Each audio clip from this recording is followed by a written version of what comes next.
더 배움 합격의 공식 약속의 이름 최승건입니다. 자, 드디어 우리가 이제 근세 조선으로 들어왔죠. 예, 근세 조선으로 들어왔습니다.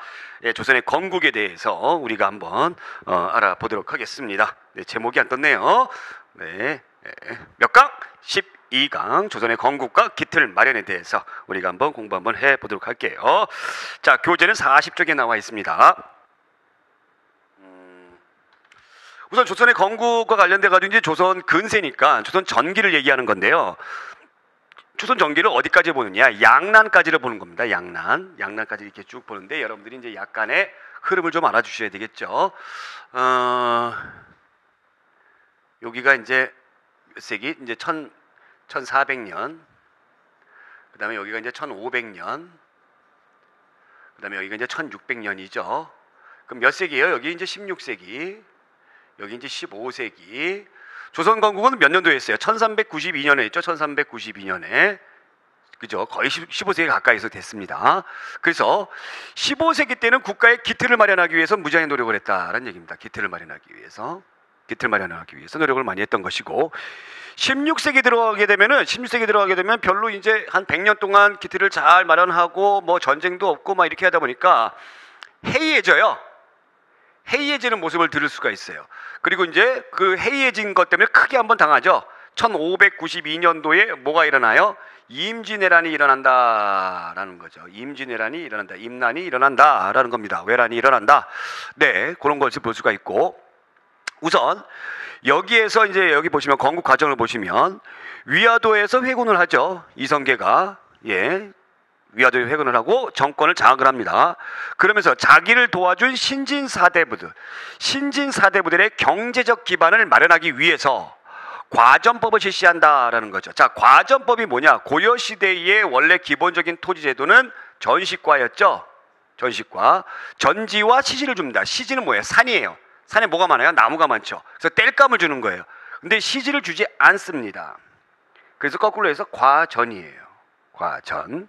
자, 과전법을 실시하고, 그러니까 검은세족들 땅 뺏어가지고 이제 자기 신진사대부에 주는 거죠. 그리고 온건파 신진사대부인 정몽주와 같은 사람들을 반대파를 제거한 후에 여러분들 건국을 하죠. 1392년도에 건국을 하고 한양으로 천도를 한다라는 내용을 들 수가 있습니다. 자, 그러면 여기에서 우리가 이제 꼭 짚고 넘어가셔야 되는 것이 이 신진사대부들이 어떻게 되는 것이냐. 새롭게 등장했던 신진사대부들, 얘들이 미워했던 애들이 바로 누구였어요? 권문세족이었죠. 그렇죠?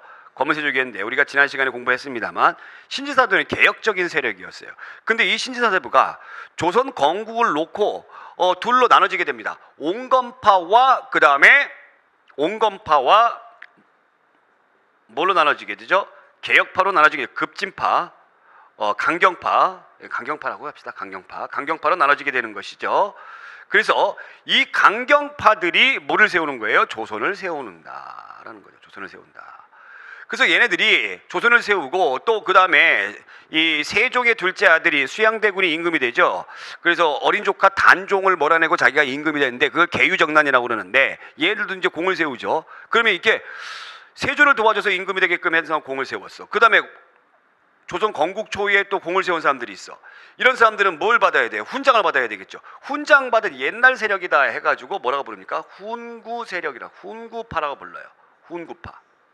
즉 강경파들이 훈구파가 되는 것이죠. 그러면 얘네들은 조선을 반대하는 거죠. 그죠? 그래서 중앙정부에 나아가지 않아요. 과거 보지 않습니다. 그래서 자기네 동네 가가지고 숲속에 들어가서 맨날 책이나 읽고 막 이래요. 책이나 읽고. 그래서 얘들을 일컬어서 뭐라고 불러요? 사림이라고 부르는 거죠. 선비긴 선비인데 숲속에 들어가가지고 책이나 읽는다.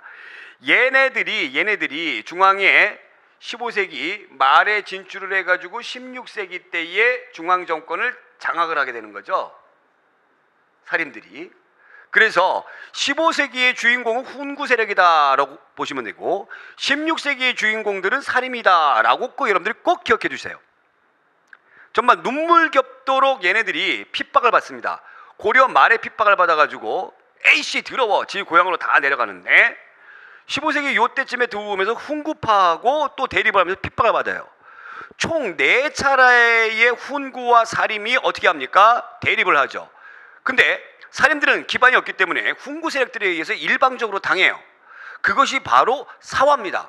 4차례 사화에도 불구하고 서원이라든가 향약이라든가 이런 것들을 기반으로 해서 자기 지방, 자기 동네의 세력 기반을 든든하게 하는 거죠. 아주 든든하게 해가지고 결국에는 16세기 때에 중앙정계를 장악하는 주인공이 될 수가 있었다. 그러니까 요거가 이 연대를 중심으로 해가지고 여러분들이 어느 세력들이 주인공이었다라는 것을 여러분들이 꼭 알아두셔야 됩니다. 그래야지만 어떤 경제라든가 또 그 다음에 이쪽의 문화라든가 이런 것들을 여러분들이 무슨 뽕? 자동뽕으로 이해할 수가 있어요. 자, 아시겠죠? 자, 그렇다면 여기에 신진사대부의 분화에 대해서 잠깐 알아볼게요. 급진파 신진사대부들은 역성혁명하는 거라고 제가 지난번에 말씀드렸고, 정도전이라든가 조준 같은 사람이죠. 고려 왕실을 부정합니다. 이 관악파라고 불러요. 관악파. 훈구 세력이라고 나중에 한다라고 제가 그 말씀을 드렸고, 그 다음에 옹건파 신진사대부들은 고려 왕조를 유지하는 거죠. 옹건적 개혁하는 거죠. 정몽주라든가 이색 같은 사람입니다. 정몽주라든가 이색 같은 사람이죠. 아시겠죠? 자, 여러분들 또 챙겨주셔야 되는 거. 정도전, 정몽주 이런 사람들의 스승님이 누굽니까? 스승을 물어보는 문제가 또 나와요. 스승을. 이 누구냐면은 이색이에요. 이분이에요. 이분. 목은 이색이죠. 네. 고려의 사문이라고 불렸죠. 네. 그래서 옹건적 개혁을 했던 사람이고, 그 다음에 사장파 되는데 요거 어떡하는 거예요? 사장이 아니라 사학이에요. 사학이에요. 그러면 관학은 뭐고 사학은 뭐냐라는 겁니다. 관학은 국가적인 학문입니다. 국가의 기틀을 세우는데 아주 중요한 그런 학문, 국가에서 국가 위주로 공부를 하는 그런 학문들, 그 관학파고, 그 다음에 사학은 뭔지 아시죠? 개인적인 공부하는 거죠. 네, 고려시대 때 사학이 굉장히 융성했었죠. 사학파들이다. 얘네들이 살인파가 나중에 된다라는 겁니다. 그러면 조선 건국의 의의에 대해서 한번 알아보겠습니다. 자, 이것을 물어보는 문제는 잘 나오지 않습니다만, 이것을 이해하면 조선이라는 나라가 어떠한 체제로 나아가는가라는 것을 여러분들이 추측할 수가 있어요. 유교적 이상정치를 실현하고자 하는 양반 중심의 관료제 사회입니다. 유교적 이상정치를 실현하고자 하는 양반 중심의 관료제, 이게 도대체 무슨 말이냐 라는 거죠. 유교적 이상정치, 신진사대부들이, 자, 임금은 이성계와 같은 신흥 무인이 됐습니다만 이 사람은 공부 열심히 한 사람은 아니잖아요. 그럼 공부를 열심히 한 사람은 누구예요? 신진사대부들이죠. 신진사대부들의 머릿속에서 모든 조선이라는 국가의 시스템이 나온 거죠. 유교적 이상정치를 실시하고자 했다라는 것이 과연 무엇이냐? 바로 이것이 유교적 이상정치가 왕도정치다라는 겁니다. 그럼 왕도정치라는 게 그건 무엇이냐? 왕이 도덕적으로 해야 된다. 도덕적 정치를 해야 된다라는 거예요. 도덕적 정치를 해야 된다. 그러면 왕이 도덕적이지 못해요. 왕이 도덕적이지 못하면 어떻게 됩니까? 탄핵받을 수 있다. 다른 인구로 갈아치울 수 있다라는 거예요. 그래서 여러분들, 이 사람 머릿속에서 조선의 시스템이 다 나왔는데, 이성계가 정도전을 무지하니 좋아했죠. 이성계는 왕이잖아요. 왕. 그죠? 정도전은 뭐예요? 정도전은 신하잖아요. 그죠? 그래서 이 정도전의 머릿속에서 나왔던 조선의 시스템은 왕권도 중요하지만 뭐가 중요하다? 신권이 중요하다. 왕권과 신권의 조화입니다. 조화. 이것이 나왔어요. 그러면서 고려시대 때의 폐쇄적인 어떤 그런 안 좋은 제도를 개혁을 하죠. 개혁을 하면서 실력 위주로 가는 거예요. 왜냐하면 신진사대부들이 과거 시험 봐가지고 중앙에 올라왔던 신진사대부였기 때문에 실력 위주로 갑니다. 그래서 양반 중심의 관료제 사회로 가는 거예요. 자, 그럼 양반이라는 게 도대체 뭐냐? 양반, 야 이 양반아, 요즘에 그냥 막 이렇게 얘기를 하는데, 그 양반이 아니라, 이 양반이라는 건 반이 두 개예요. 문반과 무반입니다. 무반. 즉 벼슬아치들을 얘기하는 거예요. 그래서 반이 두 개예요. 그래서 문반과 무반. 양반 중심의 관료제 사회. 그럼 문반과 무반 되려면 뭐를 해야 돼요, 여러분들? 과거를 봐야 된다라는 얘기죠. 물론 조선시대 때도 고려시대와 비슷하게 음서라는 제도가 있었습니다. 음서라는 제도가 있었는데, 얘네들이 음서로 등용하는 사람들이 높은 자리에 올라가지 않아요. 그래서 아버지가 영의정이든 뭐 좌상이든 뭐 판서든 간에 지 자식은 어떻게 해야 됩니까? 과거 제도를 이 과거에 합격해야 돼요. 합격해야 돼요. 그러니까 어떤 문화로 조선이 건국이 되었다라는 것을 알 수가 있어요. 고려 시대보다 나은 합리적인 어떤 실력을 중시하는 사회로 발전을 했다라는 것을 알 수가 있습니다. 아시겠죠? 자, 그런데 이런 유교적 이상 정치를 실현하고자 했던 정도전의 머리에서 왕도 정치를 하기 위해서 무지하게 노력을 했는데 세자 자리로 제2성계의 아들 중에서 제일 공을 세웠던 사람이 누굽니까? 이방원이죠. 자기한테 돌아올 줄 알았는데 자기한테 돌아오지 않더라라는 얘기입니다. 그래서 이방원이 어떻게 했어요? 1차 왕자의 난을 일으켜가지고 정도전을 죽여버립니다. 정도전을 죽여버려요. 그러면서 뭐를 강조해요? 왕도 정치 이거 필요 없어. 뭐를 강조해요? 중앙집권을 강조하는 거예요. 중앙집권. 그러면 왕권을 강조하는 거예요. 신권보다 왕권을 강조하는 거예요. 그러면 이러한 시스템이 15세기 전반대에 계속 가더라라는 얘기죠. 그러면 이 왕도 정치를 강조했던 애들은 누굽니까? 누구예요? 왕권이 강하면 자꾸 타치를 하겠죠. 나 왕한테 타치받기 싫어. 지방에 은거해 있는 누구들이에요? 바로 사림들이 그것을 주장하게 되는 거예요. 그래서 16세기 때에 사림들이 중앙을 딱 장악하고 나서 조선 사회가 어떻게 변하느냐? 왕권이 점점 약해져요. 카리스마 있는 그런 왕들이 등장하지 못해요. 네. 그래서 신하들의 신권이 강해가지고 붕당 정치가 나타나면서 붕당 정치의 폐단까지도 나타나게 되는 모습을 보인다라는 겁니다. 그래서 조선 건국에 의해서 여러 가지를 우리가 유추해가지고 볼 수가 있다라는 거 제가 거듭 강조를 합니다. 자, 그렇다면 국가체제 초반기 때 국가체제 정비와 기틀을 마련에 대해서 한번 알아보겠습니다. 자, 여기에서 중요한 것들이 이제 나오죠. 어떤 것들이 나오는가 볼게요. 우선 태조 2성계죠. 태조 2성계. 나라를 건국한 임금들에게 태조라고 이름을 붙여줍니다. 태조, 뭐 고조 이렇게 이제 뭐 고왕 이렇게 있죠. 고왕이 누구였죠? 우리가 아는 고왕이 저기였잖아요. 네, 누구? 대조영. 그 다음에 고조는 또 누가 있죠? 고조.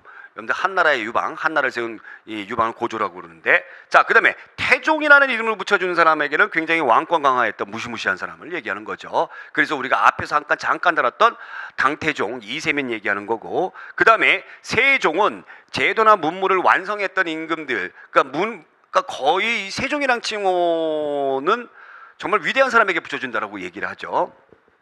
그 다음에 별 의미 없고요, 세조는. 그 다음에 성종은 제도나 문물을 완성했던 임금에게. 그래서 고려시대의 성종과 조선시대의 성종이 비슷합니다. 그런 것을 여러분들이 아시고 그 다음에 이것을 공부 한번 해보자. 태조는 나라를 건국을 했습니다. 그 다음에 한양으로 천도했어요. 끝. 이거밖에 없어요. 끝이다 라는 얘기죠. 자, 그러면 3대 임금 태종은 어떻게 했느냐. 이 태종이 왕자의 난이 2번 일어나죠. 1차 왕자의 난. 1차 왕자의 난 때 왜 일어났느냐. 원래 태조 2성계에게 원래 정비가 있었죠. 근데 정비가 죽습니다. 죽고 나서 그 다음에 이제 계비를 얻는데 그 계비의 소생을 갖다가 어린 아이를 갖다가 임금으로 앉히는 거죠. 왜 임금으로 앉히는가? 많은 신하들이 이방원을 세자로 삼으십시오, 왕제입니다 라고 이야기를 했는데 정도전이 반대를 합니다. 또 계비가 반대를 해요. 태종 이방원이 왕이 됐을 때는 왕권이 어마어마하게 강해질 것이다. 신권이 줄어들 것이다. 그래서 계비의 소생을 갖다가 왕자로 했던 것이죠. 그래서 1차 왕자의 난을 일으켜서 계비의 소생을 죽입니다.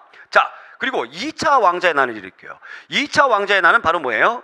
자기와 피를 나는 형제들끼리 왕권을 중심으로 놓고 싸움이 붙어진 거죠. 그래서 2차 왕자의 난을 해가지고 그 다음에 자기 형인 정종을 잠깐 임금에 앉혔다가 자기가 민망하니까, 바로 임금 때문에 민망하니까 임금이 되는 거죠. 이방원. 그러면 이방원은 왕권 강화를 하기 위해서 무지한히 노력을 합니다. 일단 사병을 없애버린다. 개인이 가지고 있는 군대를 죄 없애버려요. 이것에 대해서 불만 가지고 있으면 그냥 죽여버려요. 아버지 때 공신들도 막 죽여버려요. 네, 그 다음에 호패법을 실시한다라는 거죠. 호패법. 호패라는 건 일종의 뭡니까? 주민증이죠. 그 노비는 안 채워요? 아, 노비도 채워요. 다 채워요. 인구조사한 거예요. 인구조사. 인구. 그럼 인구조사 왜 해요? 여러분들 조세, 그 다음에 군역, 또 요역. 요역이란 건 뭐죠?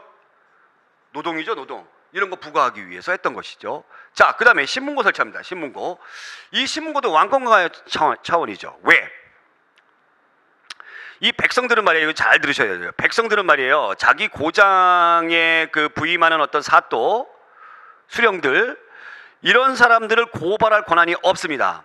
만약에 고발을 했을 경우에 수령이 잘못을 했다 하더라도 수령에게 잘못을 묻지 않고, 죄를 묻지 않고 누구에게 죄를 묻어요? 백성들에게 죄를 물어버려요.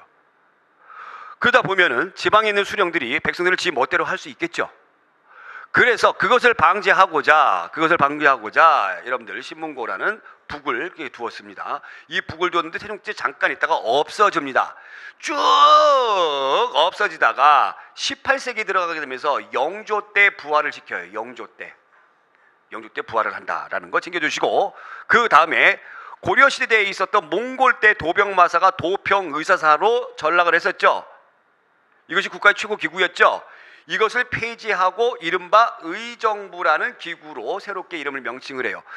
이름만 명칭된 거다라고 보시면 되죠. 이 의정부는 왜 의정부예요? 서울 북쪽에 있는 그 동네 그 의정부예요? 아니죠. 바로 뭡니까? 의정들이 있는 거죠. 영의정, 좌의정, 우의정들이 있는 기구가 바로 의정부다, 이렇게 되는 거죠. 자, 그 다음에 중요한 것이 왕권 중심의 육조 직계제를 실시한다. 그러면 이 육조 직계라는 게 뭐냐면, 왕이 이렇게 있습니다. 그 다음에 왕 밑에 재상들이 있는 의정부가 있어요. 의정부가 이렇게 있죠. 그 다음에 의정부에서 실제로 일을 하는 6개의 기구인 뭐가 있습니까? 6조가 있습니다. 2호의 병영공. 얘네들이 실제로 일을 하는 거죠. 그러면 얘들이 일을 하고 나서 누구에게? 재상에게 올라가 가지고 보고를 해요. 영상대가 뭐 어쩌고저쩌고. 그럼 얘가 이제 이거를 국왕에게 보고를 해요. 이런 시스템이에요. 원래 이런 시스템인데, 6조 직계제라는 건 6조가 의정부를 거치지 않고 이렇게 바로 간다라는 거죠. 바로 간다. 즉 왕권 강화의 차원에서 이렇게 했다라는 겁니다. 자, 그러면 이런 배경을 통해서 왕권을 무지한히 강화를 시켰습니다. 그러면 세종을 뭘 알았냐? 세종에 대해서 보겠습니다. 우선 세종 때는 강화된 왕권이 있었기 때문에 6조 직계제 안 하고 의정부 서사제를 한다. 의정부 서사제가 6조 직계하고는 좀 대립하는 그런 모습을 보는 거죠. 6조 니네들 이렇게 오지 마. 가뜩이나 할 일도 많은데 직접 와가지고 나 골치 아파. 의정부 거쳐서 와라. 의정부 거쳐서 와라. 그래서 세종 때 유명한 그 재상들이 있죠. 여러분들 황희정승 같은 경우, 의정부 서사제고. 그 다음에 학자들을 양성했던 집현전이라는 학문 연구기관을 둡니다. 자, 이 집현전에서 여러분들이 주목을 해주셔야 되는 것이 뭐가 나오냐면은, 어떤 학자가 나오냐면은 최만리라는 학자가 나와요. 최만리. 집현전 아주 유명한 학자예요. 아주 유명한 학자인데, 세종대왕이 했던 위대한 업적이 바로 이 훈민정음을 창제한 거잖아요. 훈민정음. 그럼 여러분들 잘 아시겠지만 훈민정음은 집현전 학자들하고 같이 연구한 게 아니죠. 집현전 학자들이 반대를 했기 때문에, 그죠? 자기가 연구한 거. 한글 창제의 집현전 학자 중에 대표적인 최만리가 무지한히 반대를 했다는 거, 이거 꼭 챙겨주세요. 무지한히 반대를 했다. 아시겠죠? 그 다음에 뭐 여러 가지 과학기술이라든가 이런 것들도 발전을 했었고, 뭐 장영실 여러분들 기억하시는 거. 그 다음에 스시마를 토벌합니다. 이종을 시켜서, 지난 시간에도 얘기했지만. 자, 근데 실은 이 태종이 세종을 임금에 앉히고 상황으로 뒤로 물러나 있었어요. 인사권하고 병권은 누가 가지고 있습니까? 태종 이방원이 가지고 있습니다. 요 당시에 스시마를 토벌을 했다. 그런데 재위기간은 세종 때였다. 그래서 세종으로 우리가 보는 겁니다. 실질적으로 누가 한 거나 다름이 없어요. 태종이 한 거나 다름이 없어요. 자, 이렇게 했다. 근데 세종의 업적이 주로 이제 문화라든가 이런 쪽으로 막 이렇게 발전을 시켜가지고 그런 쪽으로만 알고 있는데, 아니죠. 국방력에도 크게 강화를 했죠. 4군 6진을 설치하더라. 4군 6진은 바로 누구를 정벌한 거예요? 여진을 정벌한 거예요. 여진을 정벌해 가지고 압록강 쪽에 최윤덕을 시켜 가지고 4군, 두만강 쪽에 김종선을 시켜 가지고 6진을 두게 하는 거죠. 자, 그다음에 세종의 둘째 아들 세조에 대해서 한번 알아보겠습니다. 물론 요 안에 형인 문종이 있었고 문종의 아들인 단종이 있었죠. 자, 계유정난으로 즉위를 했다라는 겁니다. 어린 조카 단종을 왕위에서 몰아내고 즉위를 했습니다. 즉위를 했어요. 그런데 얘가 신하로 삼고 싶었던 학자들이 이제 집현전 학자들이죠. 집현전 학자들이 성삼문, 박팽령, 이계 이런 사육신들이 있죠. 이 사육신들, 이 죽은 사람들, 또 살아 있으면서 관직에 나아가지 않는 생육신이 또 있습니다. 생육신, 그죠? 이런 사람들이 끝까지 세조를 거부하다 보니까 화딱지가 나죠. 화딱지가 나가지고 어떻게 합니까? 여기는 집현전을 폐지시켜 버려요. 그러면서 왕권 강화를 하기 위해서 6조 직계제를 한다라는 거죠. 6조 직계제. 그럼 6조 직계제 하는 사람이 여기 태종이 있고 세조가 있다라는 거죠. 여기 사육신 제거한다 나와 있고, 그 다음에 직전법을 실시한다라는 겁니다. 직전법 실시. 이 직전법 실시는 뭐냐? 고려 말에 과전법을 실시했죠. 과전법을 실시했는데 전시과의 폐단을 시정하면서 과전법을 실시했어요. 그런데 이거 토지제도도 나오겠지만 경기도에 한해서만 실시를 했습니다. 경기도에 한해서만 실시를 했는데, 이 과부가 제거하지 않고 수신을 했을 때 주는 수신전, 그 다음에 고아에게 주는 토지 흉량전, 이런 것 같은 경우는 세습이 가능했어요. 그 경기도 땅이 시간이 지나다 보니까 이제 관리들에게 줄 토지가 없어요. 그래서 뭐에게 주겠다? 현직 관리에게만 주겠다라는 겁니다. 현직 관리에게만 토지를 주겠다. 이것이 직접법이다라는 거죠. 그러면 현직 관리하기 위해서는 누구 눈치 잘 보면서 붙어 있어야 되니까 세조 눈치를 잘 봐야 되는 거죠. 그래서 직전법 실시가 이 부족한 토지 문제를 해결하기 위한 법이기도 하지만 그 뒤에는 왕권 강화의 어떤 그런 모습도 보인다라는 겁니다. 자, 그 다음에 성종에 대해서 알아보겠습니다. 성종, 제도나 문물을 완성했죠. 네, 성종은 세조 때부터 편찬을 했던 조선의 기본 법전인 경국대전을 완성합니다. 기본 법전, 경국대전을 완성을 해요. 완성했어요. 성종 완성을 해요. 그 외에도 여러 가지 제도를 말했는데 이걸 꼭 챙겨주시기 바라고, 그 다음에 관수관급제라는 것을 실시한다라는 거죠. 자,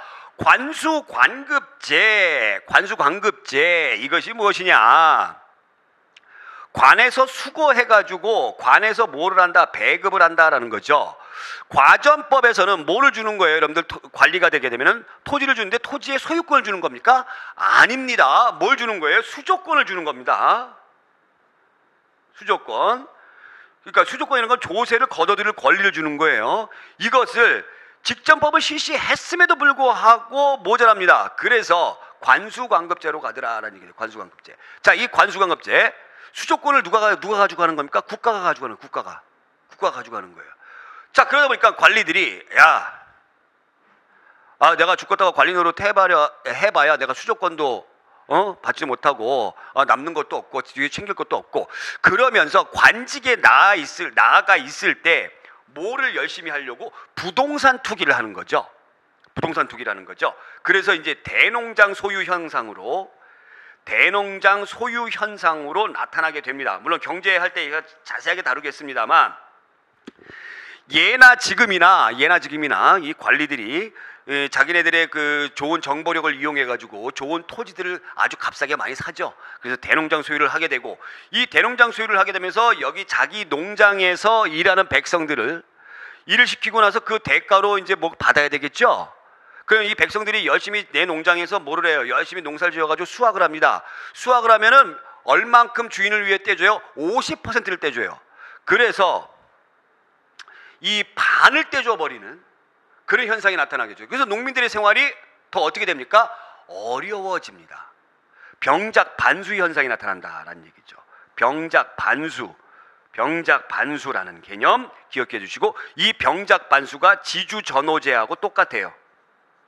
지주전호제. 지주가 있고 그 지주의 땅에서 일하는 농민들, 호가 있습니다. 농민들이 있다.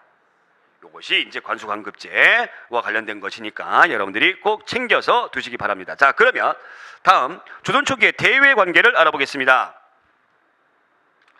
교재 이제 잘 나와 있는데 조선 초기의 대외 관계는 어떻게 대외 관계로 가느냐라는 거죠. 여기 땡땡하고 이제 중요한 것이 바로 뭐냐?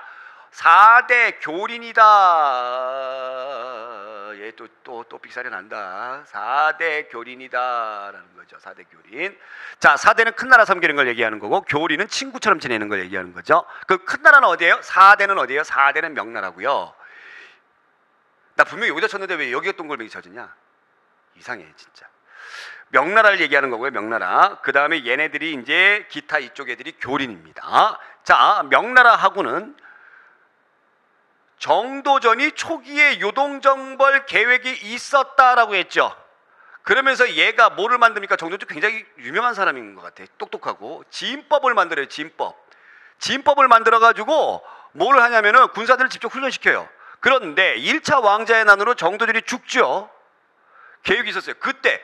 그래서 태조 때까지는 명과 관계가 껄쩍지근했습니다. 껄쩍지근했어요. 근데 태종이 즉위를 하면서부터 명나라를 섬기요. 그래서 그 얘기가 나오는 거예요. 태종 즉위 이후 친선관계다. 쭉 친선관계. 명나라. 네, 친선관계죠. 자, 그러면 이제 여진하고 일본은 교린으로 가는데 교린으로 가는데 강경책과 회유책을 병행하면서 가더라라는 얘기죠. 자, 강경책으로는 뭐냐면 강하게 대응하는 거예요. 그래서 여진에도 좀 약하다. 그럼 강하게 찍어 누르는 거죠. 그래서 사군육진, 세종 때 사군육진. 사군육진의 위치 한번 보겠습니다. 압록강 쪽에 여기 4군, 두만강 쪽에 여기 6개의 군사적 기지인 육진을 두었죠. 자, 이것은 이제 누가? 4군은 최윤덕. 육진은 누구? 겨울비처럼 김종서. 이게 두었던 것이죠. 개유정란 때 김종서는 수양대군에게 죽음을 당합니다. 자, 이것이 강경책이고 회유책은 잘해주는 겁니다. 잘해주는 거. 친구야 이러면서 귀순을 장려하고 무역을 허용하게 해주고, 네, 이런 것들을 이제 잘 이렇게 꽃을 넣어서 해주는 것을 또 그 지역의 토관으로 삼고 이런 것들이 귀순책이다라는 거죠. 자, 그다음에 1번 보겠습니다. 1번 강경책은 쓰시마를 정벌합니다. 이거 강하게 찍어 누르는 거죠. 회유책은 뭡니까? 삼포를 개항을 해줘요. 삼포를 개항해줘요. 삼포. 야, 너네들 이렇게 막 들어와서 누적질하지 말고 여기에 이렇게 부산포, 연포, 제포 이거 개항할 테니까 여기만 들어와가지고 여기만 들어와서 너희들이 교육을 해. 이게 좀 달래주는 거예요. 이것이 이제 회유책이에요. 부산포는 뭐 부산이고, 연포는 어디입니까? 연포는 울산이에요. 울산. 제포는 어디예요? 제포는 진해입니다. 진해.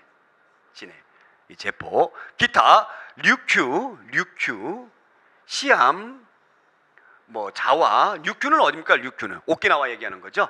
이런 국가들하고도 기본적으로 교류를 열심히 했다라는 것을 우리가 알 수가 있습니다.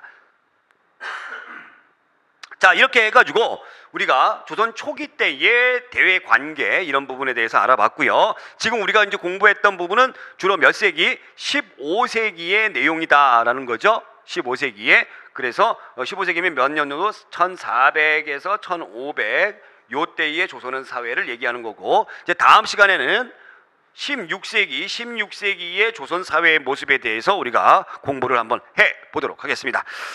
자, 이것을 바탕으로 해서 다음 시간에도 또 이제 점점 좀 재미있는 시간, 눈이 확 뜨이는 시간 갖도록 합니다. 오늘 여기까지. 고맙습니다.